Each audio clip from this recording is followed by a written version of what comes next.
மதுராந்தகத்தில் நடைபெறும் பிரம்மாண்ட பொதுக்கூட்டத்தில் பங்கேற்கும் பிரதமர் மோடி. வருக வருக என வரவேற்கிறார் தமிழக பாஜக மாநில துணைத் தலைவர் டால்பின் ஸ்ரீதர். அனைவருக்கும் இதயத்தின் பொங்கல் நல்வாழ்த்துக்கள். பொங்கலோ பொங்கல்.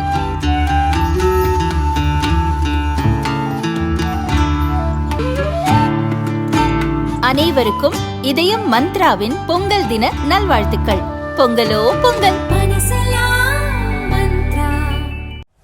தினமல நேயர்களுக்கு வணக்கம். வணக்கம். விட்டு கொடுப்பவர் கெட்டு போவதில்லை, கெட்டுப்போன பொருட்கள் பிரபலமான கடைகளில் விற்கப்படுவதில்லை என்கின்ற அழகிய பழமொழியை நல்கி இருக்கிறார் டிடிவி தினகரன். அதனோடவே என்டிஏவில் இணைந்திருக்கிறார். வருக வெல்கம் என்று வரவேற்றிருக்கிறார் எடப்பாடி கே பழனிசாமி. அதற்கும் நன்றி தெரிவித்திருக்கிறார் டிடிவி. விவரங்களை பார்க்கலாம்.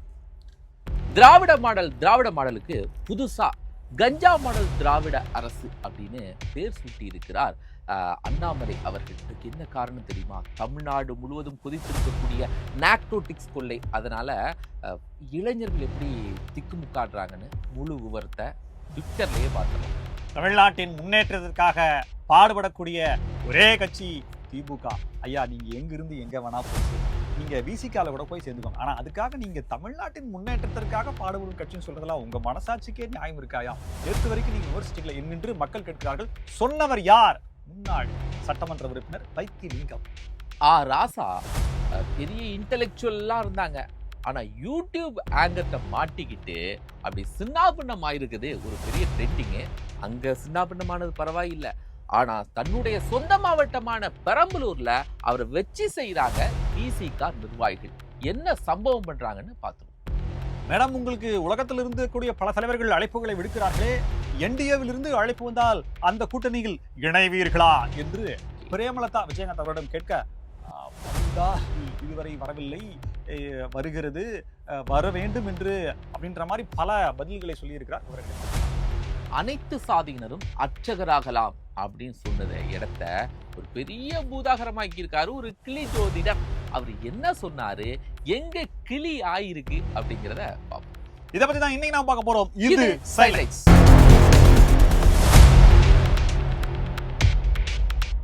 தங்கம் விலை கிடுகிடு உயர்வு, வரலாறு காணாத உயர்வு அப்படிங்கிற செய்தியை விட மிகவும் ஹாட் டாபிக்காக இன்று பிரேக்கிங் நியூஸாக மாறி இருக்கிறது. அறிவாலயத்தில் வைத்திலிங்கம்.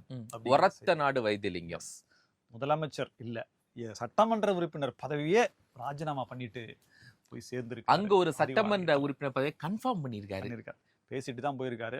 சோ என்ன போய் உங்க பின்னாடி ஓபிஎஸ் இருந்து அங்க போயிருக்காரு. இப்ப என்ன போய் உங்க கூட இருந்தவங்க எல்லாம் போயிட்டாங்க, நீங்க எப்ப போறீங்கன்னு சொல்லி அவங்கள்ட்ட யாரோ கேட்டாங்களோ என்னமோ தெரியல. ஒரு பிரபலமான செய்தி சேனல் அவங்களும் கார்டு போட்டாங்க. விரைவில் திமுகவில் இணைகிறார் ஓ பன்னீர்செல்வம். ஐயா, என்னையா முதலமைச்சரியா, ஒரு அமைச்சர் போய் சேரலாம்.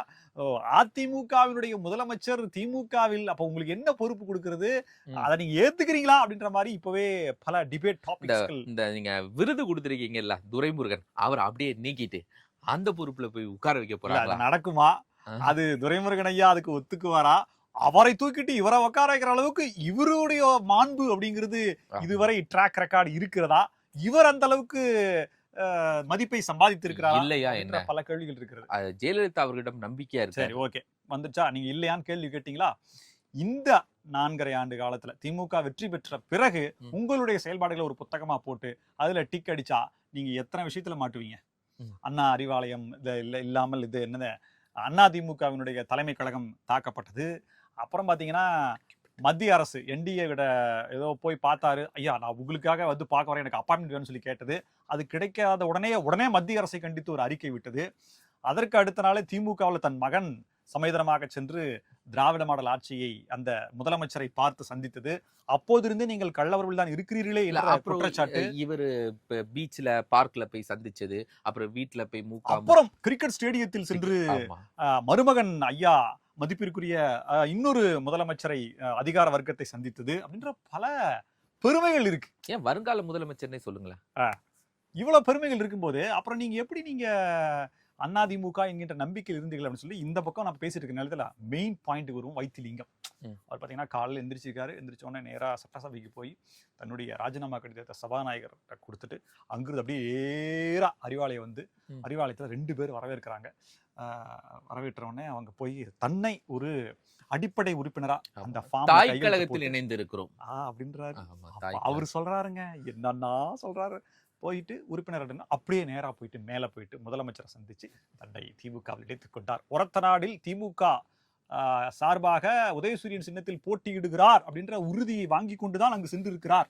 ஆமா, கூடவே இந்த வெல்லமண்டி நடராஜன் எல்லாம் போறாரு, அவருக்கு இனிக்கோ இருதயராஜுடைய தொகுதி ஒதுக்கப்படுகிறது அப்படின்லாம் சில செய்திகள் வந்திருக்கு. இன்னொருத்தர் பேர் கூட சொன்னாங்க, என்ன ஒரத்தநாடு வேற ஒருத்தர் பேர், அவரும் அங்க செல்ல போகிறார்.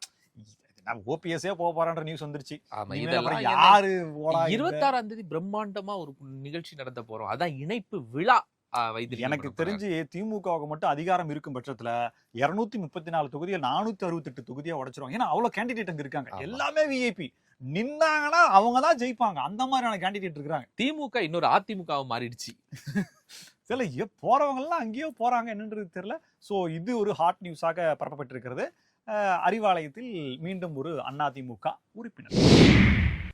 திமுகவில் ஒரு இன்டலெக்சுவல் அப்படின்னா ராசா அப்படின்னு சொல்லிட்டு இருந்தாங்க. நாடாளுமன்றத்துல நல்லா பேசுவாரு அப்படின்னு. சமீபத்தில் ஒரு யூடியூப் சேனல், அங்க அந்த தொகுப்பாளர் ஒரு சில கேள்வி கேட்காங்க. ஏன் நீங்க ஊட்டிக்கு போனீங்க அப்படின்னு சொல்றதுக்கு, இல்ல ஊட்டில எங்க தாத்தாலாம் இருந்தாங்க, அவங்களுக்கு சேவை செய்யலாம், வாங்க காசு இல்லாமா, ஊருக்கே ஏசி போட்டிருக்காங்க, கொஞ்ச நேரம் ஜில்லுன்னு இருக்கலாமேன்னு தான் அங்க போனேன் அப்படின்னு சொல்லி அதுல இதெல்லாம் உண்மையாங்க அப்படின்னு கேட்கும் போது சார் சிரிக்க கூட இல்ல. ஆனா அந்த கூட்டமே விழுந்து விழுந்து சிரிச்சது. அவர் இதுவரைக்கும் காத்து வைத்திருந்தார்ல இன்டெலெக்சுவல் அப்படிங்கிறது முடிஞ்சு போச்சு. இவங்க ஏற்கனவே ஒரு சம்பவம் பண்ணிருப்பாங்க ஒரு 1-to-1 இன்டர்வியூல. எந்த நம்பிக்கையில அவர் மறுபடியும் இந்த ப்ரோகிராமுக்கு வந்தாரு, அதுவும் தேர்தல் நேரத்துல வந்தாரு அப்படிங்கறதா கேள்வி. இருந்தாலும் உங்களுக்கு தைரியம் ஜாஸ்தி சார். இதுக்கிடையில வேங்கை வயல் சம்பவம் வந்துச்சு.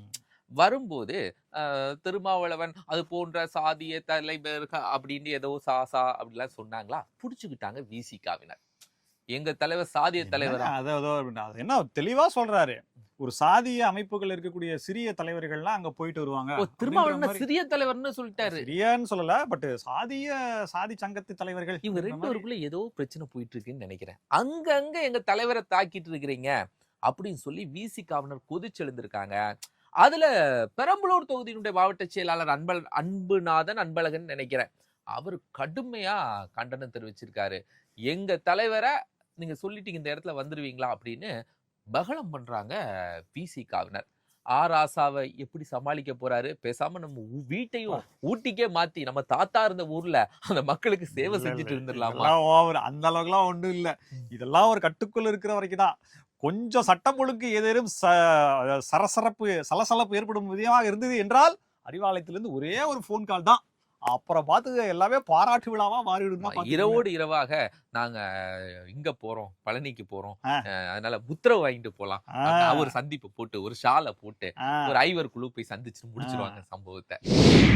விட்டு கொடுப்பவர் கெட்டு போவதில்லை, கெட்டுப்போன பொருட்கள் கடைகளில் விற்கப்படுவது இல்லை என்கின்ற ரீதியில் சொல்ல ஆரம்பிச்சிட்டீங்க. 2வது பாயிண்ட் என்னோட ஒரு டைமிங்லாம் இருக்க வேண்டும் சொல்லி சொல்லிருக்கேன். என்னன்னா என்டிஏவில் இணைந்திருக்கிறார் அமமுக. பழனிசாமியை முதலமைச்சராக்குவதற்கு அந்த அதிமுகவோடு இணைவதற்கு நான் அதை செய்து விடுன்னு சொல்லி பேசின வீடியோக்களை இப்போ வைரல் பண்ணிட்டு இருக்காங்க. பழனிசாமி முதலமைச்சராக்குறதுக்கா நாங்க கட்சியெல்லாம் ஆரம்பிச்சிருக்கோம், வேற யாரும் முதலமைச்சர் சொல்லுங்க, நாங்க வேணா கூட்டணியில வந்து சொன்னவரு இப்போ தேசிய ஜனநாயக கூட்டணியில இப்ப பேசக்கூடாது, பேசினாரு விடுங்க. யார பத்தி பேசல, பங்காளி சண்டைங்க, பங்காளி சண்டை நாங்க பேசிக்கிறோம். ஆனா எங்களுக்கு முக்கியம் திமுக ஜெயிக்க கூடாது, துரோகங்களை மனக்கசப்புகளை எல்லாம் மறந்து விட்டு சேர்ந்திருக்கிறோம் அப்படிங்கிற அப்படி சொல்லிட்டு பேசியிருக்காரு. கட்சியோட சேர்ந்துட வேண்டியதானே. அது எப்படி அவர் தனி கட்சி, என்னாடு துரோகம் இன்னும் மனசுல இருந்துட்டே இருக்கு. என்னாடு இப்போ ஒண்ணு இல்லைங்க. இப்ப என்டிஏக்குள்ள வர்றாங்கன்னா பிஜேபில நான் ஒரு கட்சி சொல்லி உட்காந்து பேசுவாரு, அதிமுக இணைஞ்சிட்டா எப்படி பேசுறது? ஆனா இல்ல ராம் பாத்தீங்களா, அன்புமணி சேரும் போது அதிமுக கூட்டணியில சேர்றாரு, டிடிவி சேரும் போது தேசிய எப்படி வாங்க, கதவு நிறைய இருக்கு, வழி நிறைய இருக்கு, எந்த வழியா வர்றீங்களோ வந்தா மட்டும் போதும்னு சொல்லிட்டு எல்லோரும் நினைத்துக் கொண்டு. வழி இருக்கா? ஓபிஎஸ்க்கு வலி தான் இருக்கு, நெஞ்சு வலி, மூட்டு வலி, அந்த மாதிரி தான் இருக்கு. அதுக்கு தைலம் தான் இருக்குது ஒழிய அதற்கான தீர்வுகளுக்கு கொடுக்கக்கூடிய வழிகள் இல்லை அப்படின்றது அரசியல் நோக்கர்களுடைய பதிலா இருக்கு.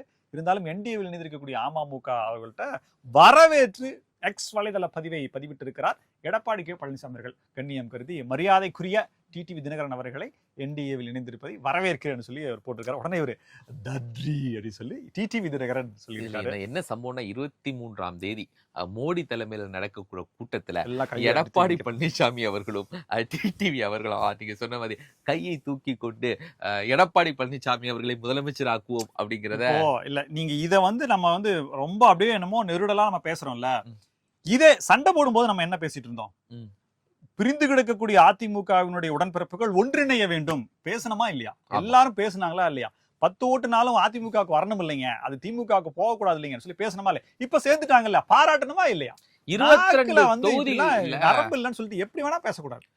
2021 தேர்தல 22 தொகுதியில அமமுகவால தான் நாங்க போயிட்டோம். நல்ல, அதாவது அதிமுக கவனிக்க வேண்டிய விஷயமா இது பார்க்கப்படுது. சோ அதிமுகவினுடைய வெற்றி அப்படிங்கறத அமமுகவினுடைய பங்களிப்பு, அதனுடைய ஓட்டை பிரிக்கக்கூடிய தன்மை அப்படிங்கிறதும் இருக்கு. சோ இப்ப அது கிளியரா இருக்கு. கூடிய சீக்கிரத்தில் சசிகலா அவர்களுக்கான ஒரு சமிக்ஞையும் விரைவில் வருவதற்கான வாய்ப்புகள். அந்த அம்மா வேற சொல்லிட்டு இருக்கு, கண்ணு கெட்டுற தூரம் வரைக்கும் எனக்கு எதிரிகள் இல்லைன்னு ஸ்டாலின் நினைச்சிட்டு இருக்கீங்களா? நான் இருக்கிறேன், பெரிய மலையாக, மேற்கு தொடர்ச்சி மலையாக நான் இருக்கிறேன், தெரிகிறதா? அவங்க என்டிஏ கூட்டணியா அதிமுக கூட்டணியா? அது அவங்க தான் சொல்லணும், நான் எப்படி சொல்ல முடியும்? இல்ல நான் சொன்னா மட்டும் அது சசிகலாவுடைய கருத்தா மாறிடுமா? நம்ம ஏதோ நக்கல் நையாண்டிக்காக ஏதாவது பேசிட்டு போலாம். ஆனா அவங்க என்ன சொல்றாங்களோ தான். ஆனா கூடிய சீக்கிரத்தில் அவரும் என்டிஏவுக்கு ஆதரவான நிலைப்பாட்டை எடுக்கலாம் என்கின்ற ரீதியில் கருத்துக்கள் உலா வருகின்றன. ஆமா, 2021 சொன்ன மாதிரி இந்த தேர்தலை நான் புறக்கணிக்கிறேன் அப்படின்னு சொல்ல ஒரு லெட்டர் அனுப்பாம என்ன பண்றாங்கன்னு பார்ப்போம். திராவிட மாடல் ஆட்சி வந்த உடனே கஞ்சா 2.0 அப்படின்னு ஆரம்பிச்சு இரும்பு கரம் கொண்டு அடக்குவோம் அப்படின்லாம் திரு ஸ்டாலின் சொன்னாரு. மாசு கூட கஞ்சா 0 அப்படின்லாம் சொன்னார். தமிழ்நாடு கஞ்சா 0ன்னு. இதெல்லாம் எதுல 0? கஞ்சா ஒழிப்புல 0வா அப்படின்னு தெரியல. அந்த 0க்கு பக்கத்துல நம்பர் போடுறீங்களான்னு. தமிழ்நாட்டுல எங்க பார்த்தாலும் கஞ்சாவை உட்கொண்டு சின்ன சின்ன பசங்கள்லாம் செய்யற அட்டூழியம் இருக்குல்ல, அது அராஜகம், கொடுமை, அது மற்றவங்க அடித்து துன்புறுத்த படுகொலை செய்யற அளவுக்கு இன்னைக்கு போயிட்டு இருக்காங்க. இது குறித்து இன்னும் யாரும் பேசாம இருக்கும்போது அண்ணாமலை அவர்கள் இந்த அரசுக்கே ஒரு பெரிய பேரை போட்டார். கஞ்சா மாடல் அரசு அப்படின்னு சொல்லியிருக்காரு. அதுல பட்டியலை போடுறாரு. கோயம்புத்தூர், வேளச்சேரி, கன்னியாகுமரி அப்படின்னு எல்லா ஊர்களையும் பட்டியலிட்டாரு. இது அண்ணாமலைக்கு தெரிந்த மாடல். இன்னும் தமிழ்நாட்டுல குக்கிராமங்கள்ல எல்லாம் எவ்வளவு பேர் கஞ்சா பாதிப்புல இளைஞர்கள் சீரழிகிறாங்க அப்படிங்கிற பட்டியல்லாம் போட்டா ட்விட்டர்ல 10 அப்படின்னு கம்மியா போட்டிருக்கான்னு நினைக்கிறேன். ஆனாலும் இந்த அரசு கண்டுகொள்ளவில்லை. இளைஞரணி மாநாட்டுக்கு தயாராகிறார்கள். ஏன்னா ஏற்கனவே ஒரு இளைஞரணி மாநாடை போட்டு அந்த மாநாட்டுல 45-50 வயசுல உள்ளவங்கலாம் வந்து டிஷர்ட்டை போட்டு எல்லாருக்கும் தொப்பையும் பெருசா இருந்து இவங்கெல்லாம் இளைஞர்களா அப்படின்னு கேட்கிற அளவு போனனால இனி அப்படி இல்ல, ராம் மாதிரி ஸ்லிம்மா இருக்கக்கூடிய வயதே ஆகாது எல்லாரையும் அப்படியே ஒரு 2021 நாங்க பாருங்க இளைஞரணி அப்படின்னு ரெடியாக்கி இந்த கஞ்சாலாம் இருக்கக்கூடாது அப்படிலாம் இளைஞர்களை கொண்டு வர்றதுக்கு பிளான் போட்டிருக்காங்க. ஆனால் அண்ணாமலை சொல்லுது, இது அண்ணாமலையினுடைய பார்வை மட்டும் அல்ல, தமிழ்நாடு முழுவதும் திணறி கொண்டிருக்கிறது. வீடியோக்களை பார்க்கும். இந்த சமீபத்துல ஒரு வாரத்துல 3 சம்பவங்கள் நடந்திருக்கு. சமீபத்துல வேளச்சேரியில ஃபுட் டெலிவரி செய்யக்கூடிய நபர் வீட்டுக்கு வந்த உடனே மறுபடியும் அவர் ஏதோ வாங்கணும், கடைக்கு வாங்கணும்ட்டு போனதை நம்ம பேசணும், போன சைலைட்ஸ்ல பேசணும். அவர் கொடூரமான முறையில் தாக்கப்படுவதும் அங்க இருக்கக்கூடிய மக்கள் அவரை காப்பாற்றுவது. இங்கேயும் அதே சம்பவம், கோயம்புத்தூர்லயும் இங்கேயும் அதே சம்பவம் தான் நடந்திருக்கு. பையன் அவனுக்கு ஒன்றும் சுயநினைவே இல்லை. எல்லா குற்ற சம்பவங்களும் குற்ற சம்பவம் நடக்குது. இது குற்ற சம்பவம் அப்படிங்கிறது பார்க்காம இந்த குற்ற சம்பவத்துக்கான அந்த அடிப்படையா இருக்கக்கூடிய போதை வஸ்துக்கள் அதனுடைய புழக்கம் மிக தாராளமாக இருக்கிறதே. அது எந்த ஜிஎஸ்டிக்குள்ளும் வரதில்ல, எல்லா இடத்துலயும் கிடைக்குது. எந்த ஸ்லாப்லயா வருது, எப்படியா உங்களுக்கு கிடைக்குதுன்னு சொல்லி தெரியல. ஆனா பாருங்க எங்கிருந்து வருதுன்னு மக்களுக்கு தெரியும்னு சொல்லி அமைச்சர் பேசுறாரு. 0 கல்டிவேஷன் சொல்லி அமைச்சர் சொல்றாரு. அப்ப உள்ள வருது, அதை தடுக்க மாட்டீங்களா நீங்க அப்படின்னு சொல்லி கேள்வி வச்சா தெரியல. 20,000 தற்கொலைகள் அப்படிங்கறத எண்ணிக்கையை சரிபார்க்க வேண்டும் சொல்லி கேட்கிறாரு. தற்கொலைக்கு பின்னாடி இந்த போதை தான் இருக்குது அப்படிங்கிறாங்க. எந்த போதை? டாஸ்மார்க் வேற பல லட்சம் கோடி இன்கம் கொடுத்துட்டு இருக்கு. இந்த போதை யாருக்கு இன்கம் கொடுக்குது அப்படிங்கிற அக்கௌண்டபிலிட்டி தெரியல. இன்னொன்னு லிஸ்ட் போடுறாங்க, இந்த போதைக்கு பின்னாடி எவ்வளவு திமுக நிர்வாகிகள் இருக்காங்கன்னு சொல்லிட்டு ஆடிட்டர் ஒரு பெரிய லிஸ்ட் அன்னைக்கு போடுறாரு. ஆனா பாருங்க, ஆளுநர் உரையில ஆவின் ஆரஞ்சு பால் 6ம் சுத்தமான உருட்டப்படாத தூய தேன் ஆறும் ஓடுகிறது அப்படின்னு சொல்லி நீங்க படிங்க சார் அப்படின்னு சொல்லி ஆளுநர்கிட்ட சொல்றாங்க. அவரு போயிட்டார் கோபம். எந்த கூட்டணியாக இருந்தாலும் அவர்களுக்கான வெற்றி வாய்ப்பை உறுதிப்படுத்தக்கூடிய முதலமைச்சர் நாற்காலியை தாங்கள் இருக்கும் கூட்டணி தான் என்று நிரூபித்திருக்கிற தேமுதிக எந்த கூட்டணியில் இணைய போகிறது அப்படின்னு சொல்லி அவங்கள்ட்ட கேட்டிருக்காங்க. செய்தியாளர்கள் பலரும் கேட்டிருக்காங்க. என்னங்க என்டிஏ கூட்டணியில் எல்லாரும் சேர்ந்துட்டு வர்றாங்க, 23ஆம் தேதி நம்ம பிரைம் மினிஸ்டர் வேற வர்றார்.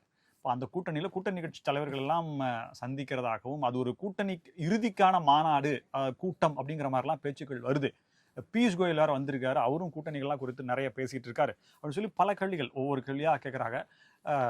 ஆனா இந்த அம்மா இந்த பக்கமும் பேசிட்டு இருக்காங்க, இந்த பக்கமும் பேசிட்டு இருக்காங்க, எந்த பக்கமும் ஒரு முடிவெடுக்காம பேசிட்டு இருக்காங்க. போன 2021 நினைக்கிறேன் துரைமுருகன் கலாச்சே விட்டாரு, இப்பவும் அது தொடர்ந்து கொண்டு இருக்கிறார்கள். இதுல வேற நாங்கள் சத்திரேனாக முடிவெடுக்க மாட்டோம், இந்த முறை சாணக்கியராக முடிவெடுப்போம் அப்படிங்கிறாங்க. அதை சீக்கிரமா எடுத்துட்டு போங்கம்மா அப்படின்னா தொண்டர்கள் நினைக்கிறாங்கன்னு நினைக்கிறேன். இது ஃபியூஸ் போன பல்பு அப்படின்ற மாதிரி ஒரு நகைச்சுவை சித்திரத்தை வழங்கி நாளிதழ் ஒன்று போட்டிருக்கு. என்ன அப்படின்னா, மத்திய அமைச்சர் பதவியில உறுதியாக இருக்கிறதாம் தேமுதிக அப்படின்ற மாதிரி. நடப்பது சட்டமன்ற தேர்தல், இதுக்கு மத்திய அமைச்சர் பதவிக்குமான தொடர்பு என்ன அப்படிங்கறத நினைச்சு அவரு போனாரா?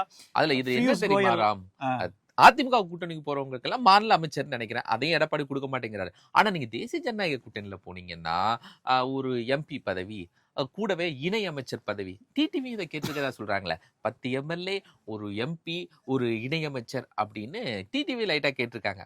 போறதே போமா கேட்டு விடுவோம். ஒரு பிஎம்மா நரேந்திர மோடி அவர்களே இருந்துட்டு இருக்காங்க, நான் ஒரு 2 வருஷம் இருந்துக்கேன்னு சொல்லி கேட்டு பாருங்களேன்.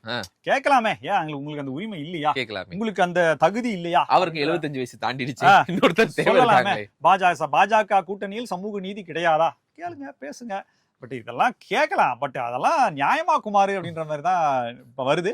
ஸோ தேமுதிக ரொம்ப டிமாண்ட் செய்கிறதா? அதற்கு பதிலே சொல்ல முடியாம கேட்கிற கேள்வியில் இருக்கக்கூடிய அந்த வெயிட்டேஜை பார்த்து தலை சுத்தி போய் நிக்கிறாங்களா கூட்டணி பேச்சுவார்த்தையில் இருக்கக்கூடிய பியூஷ் கோயல் ஐயா அவர்கள் அப்படின்ற மாதிரி எல்லாம் பல தகவல்கள் வருது. எதுவும் ஆதாரபூர்வமா இல்ல. தேமுதிகவினுடைய பிரேமலதா விஜயகாந்தும் என்ன சொல்றாங்க அப்படின்னா, எங்ககிட்ட இன்னும் உங்ககிட்ட சொல்றாங்க, எங்ககிட்ட இன்னும் எதுவுமே சொல்லி இதுவரை இந்த நொடி வரை எங்களுக்கு அழைப்பு வரவில்லை அப்படின்னும், நீங்க என்னங்க சமீபத்தில் நடந்த அந்த மாநாட்டில் கூட்டணி எல்லாம் இறுதியாகி விட்டது அப்படின்னு சொல்லி ஒரு கான்ஃபிடென்ட்டான ஒரு பிரஸ் மீட்டோ இல்லை ஒரு அறிவிப்பை கொடுத்தீங்க, இப்போ என்னன்னு கேட்டா இன்னும் யாரோடன்னு சொல்லாம நாங்கள் எங்களுக்குள் பேசி முடித்து விட்டோம், யாரோடு என்பதை உங்களை கூப்பிட்டு தான் சொல்ல போறோம் அப்படின்னு சொல்லி மீண்டும் கம்பு சுற்றி இருக்கிறார். ஸோ எங்க போக போறாங்க அப்படின்றது, எலெக்ஷன் நிக்க போறாங்களா இல்ல நம்ம விஜய் அண்ணனையே பாத்திர போறாங்களா? வாய்ப்புகள் இருக்கு. ஸோ தேமுதிக எடுக்கிற முடிவு தான், அந்த கூட்டணியுடைய தலைவர் தான் முதலமைச்சர், பாத்துக்கிடுங்க. கோயில்ல சாமிக்கு மந்திரம் ஓதுற போது கடவுளுடைய மந்திரங்களை சொல்லுவாங்க, கடவுள் பேரை சொல்லி எல்லாம் மந்திரம் ஓத பார்த்திருக்கோம். இங்க ஒரு பூஜாரி என்ன பண்ணி இருக்கிறாருன்னா, அனைத்து சாதியினரும் அர்ச்சகராகலாம் அப்படின்னு ஒண்ணு போட்டாங்கல்ல, இதை விமர்சித்து மந்திரம் ஓதி போலி பூசாரி, கிளி ஜோதிடர் அப்படின்னு பல விஷயம் சொன்னாலும் இவர் செஞ்சிருக்காரு எங்க அப்படின்னா, ராமநாதபுரத்துல ராமநாத சுவாமி கோவில்லையே இந்த மாதிரி சம்பவம் நடைபெற்று இருக்கிறது. சில தினங்களுக்கு முன்னாடி ஒரு வீடியோ ஒன்று வெளியே வருது. அதுல பாத்தீங்கன்னா 10ஆம் ஸ்வாக, 9ஆம் ஸ்வாக, 8ஆம் ஸ்வாக அப்படின்னு சொல்லி நம்பரை சொல்லி பண்றாரு. கடைசியில ஊதாத இப்ப நான் இப்ப சொல்றேன் இல்லைங்களா, சேம் இதுவே வந்து வேற வார்த்தைகளை போட்டு சொல்வது போல அவர் அங்க ஒருத்தர் உக்காந்துருக்காரு. அவருக்கு அந்த ஈமக்கிரியை செய்யறது போல ஒரு ஏதோ பிண்டத்தை வச்சு ஏதோ பண்ணிட்டு இருந்திருக்காரு. என்னங்க இவர் சொல்றது மந்திரமே இல்லைங்க, சமஸ்கிருதமே இல்லைங்கன்னு சொல்லி பாக்குறவங்களுக்கு தெளிவா தெரியுது. ஸோ இப்படியெல்லாம் ஏமாத்துறாங்களா அப்படின்னு சொல்லிட்டு இந்து சமய சனாதனத்தின் மீதான நம்பிக்கையின்மை அப்படின்ற மாதிரி கொண்டு வந்தாங்க. ஸோ இதுல என்ன உண்மை இருக்கிறது அப்படின்றத உண்மை கண்டறியும் குழுன்னு சொல்லி தமிழக அரசு நியமிச்சிருக்கு இல்லையா, ஃபேக்ட் செக். அவங்க உடனே போய் அலசி ஆராய்ச்சிருக்காங்க. போய் ஆராய்ச்சி அவங்க தான் வேலை பாக்குறாங்களா? ஆமா, அவங்களுக்கு வேலை கொடுக்கறதுக்காக தான் இந்த மாதிரி வீடியோக்கெல்லாம் வருது. ஸோ அவங்க ஆராய்ச்சி இந்த உண்மையை கண்டுபிடிச்சிருக்காங்க. என்ன அப்படின்னா, இவர் வந்து அனைத்து சாதியினரும் அர்ச்சகராகலாம் அப்படின்ற இதுல படித்து வந்தவர் அல்ல. ஓ. இவரு அதே ராமநாதபுரம் கோயில்ல பூசாரிகள் சங்கம் ஒண்ணு வச்சிருக்காங்க. அவங்க அங்க இருக்கக்கூடிய சில பேரை ஒரு 10 பேரை கூட்டு வந்து இவர் கிளி ஜோதிடராமா. இவரை கூட்டு ஒரு டெம்பரரியா சம்பளம் குறைவா இருக்குன்னு ஜோதிடம் கடைசியில ஸ்வாகான்னு சேர்ந்துட்டா பேட்டா 100 ரூபாய் கொடுக்குறான் அப்படின்னு சொன்ன உடனே இவரும் வந்திருக்காரு. இவரும் அப்படியே பேஷா அந்த படத்தை பார்த்துட்டு அதுல என்ன பண்றதோ அதே மாதிரி ஆக்டிங் கொடுத்திருக்காரு. அதுக்கு தகுந்த மாதிரி உட்கார்ந்து இருந்தவரும் தெரியாதவர் போல இருக்கு, பவ்யமா உட்காந்து அவரும் பண்ணிட்டு இருந்திருக்காரு.